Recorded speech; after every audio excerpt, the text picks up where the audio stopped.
Guntur Nallapadu CI తీరుపై జనసేన నాయకులు బోనబోయిన శ్రీనివాస్ యాదవ్ తీవ్ర స్థాయిలో ధ్వజమెత్తారు. ఈయన రింగ్ రోడ్ లోని కృష్ణ చైతన్య హాస్పిటల్ మరియు డాక్టర్ పై దాడి జరిగిన సమయంలో సీఐ అక్కడే ఉండి కూడా బాధ్యతారాహిత్యంగా వ్యవహరించారని ఆరోపించారు. దాడి చేసిన వారి దగ్గర 10 లక్షల రూపాయలు తీసుకుని సీఐ ప్రేక్షక పాత్ర వహించారని, ఈ విషయాన్ని దాడి చేసిన వారే బహిర్గతం చేశారని ఆయన పేర్కొన్నారు. బాధితుడైన డాక్టర్ శ్రీనివాసరావును నిందితులతో రాజీ పడాలని సీఐ ఒత్తిడి చేయడం అన్యాయమని మండిపడ్డారు. బాధితులు ఎస్పీని కలిసిన తర్వాతే తప్పనిసరి పరిస్థితుల్లో నామమాత్రపు సెక్షన్లతో ఎఫ్ఐఆర్ నమోదు చేశారని విమర్శించారు.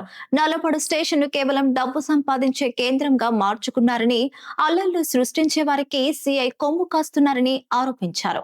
వెంటనే సదరు సీఐపై చర్యలు తీసుకోవాలని ఎస్పీ మరియు ఐజీని కోరుతామని, లేని పక్షంలో పెద్ద ఎత్తున కార్యాచరణ చేపడతామని హెచ్చరించారు.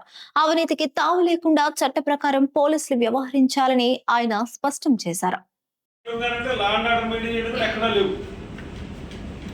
దీన్ని ఇక మేము పోయినసారి కూడా ఒక ఇష్యూలో ఆయన సరిగా పనిచేయలేదని చెప్పాము, అంతే కదా. ఆయన ఆ రోజు సరిగా డ్యూటీ చేసుకుంటే అమ్మటరాంబాబు విషయం పెద్ద అయ్యేది కదా. ఆ డ్యూటీ చేయడం ఆ రోజు చేయలేదని చెప్పినంత మిగతా విషయాలు మా దృష్టిలో రాలేదు. ఇప్పుడు వచ్చిన విషయాన్ని మేము ప్రజల దృష్టి తీసుకెళ్తాం, అధికారుల దృష్టి తీసుకెళ్తాం.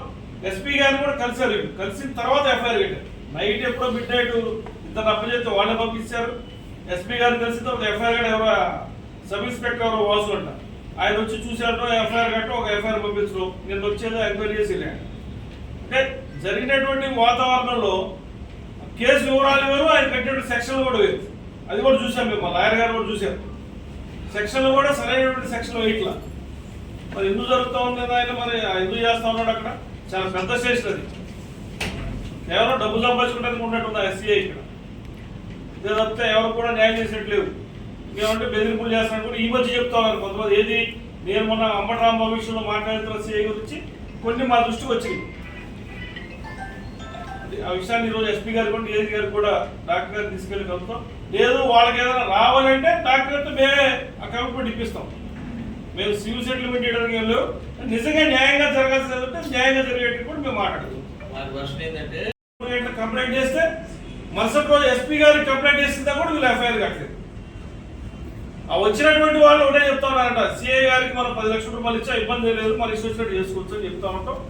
వీళ్ళ దృష్టిలోకి వచ్చింది. అంటే హాస్పిటల్ అప్పటికి ఒక 3 పేషెంట్లు కూడా, మహిళా పేషెంట్లు కూడా జరిగింది. అంతటి కార్యక్రమం జరిగినా కూడా ఇప్పటివరకు కూడా సిఐ గారు అక్కడికి వెళ్ళలేదు, ఏం జరిగిందో విచారించలేదు. ఒక ఎఫ్ఐఆర్ కట్టారు. ఆ ఎఫ్ఐఆర్ కూడా పనికిరాని ఎఫ్ఐఆర్ కట్టారు. ఆ సెక్షన్లో ఎవరైతే దౌర్జన్యం చేసే వాళ్ళకి అనుకూలంగా ఉండేదని చేశారు. అంటే నల్లపాడి సిఐ గారు అవినీతి ఏ విధంగా ఉందో ఈ సందర్భంగా మీకు తెలియజేస్తాం. ఈ విషయం ఎస్పీ గారిని కూడా డాక్టర్లు కలవడం జరిగింది. ఎస్పీ గారు కలిసిన తర్వాత ఎఫ్ఐఆర్ కట్టి ఆయనకు ఇన్ఫర్మేషన్ ఇవ్వడం జరిగింది. మరలా ఇప్పుడు ఏం చెప్తా ఉన్నారు, మీరు రాజీ పడమని ఆయన బెదిరిస్తూ ఉన్నారు.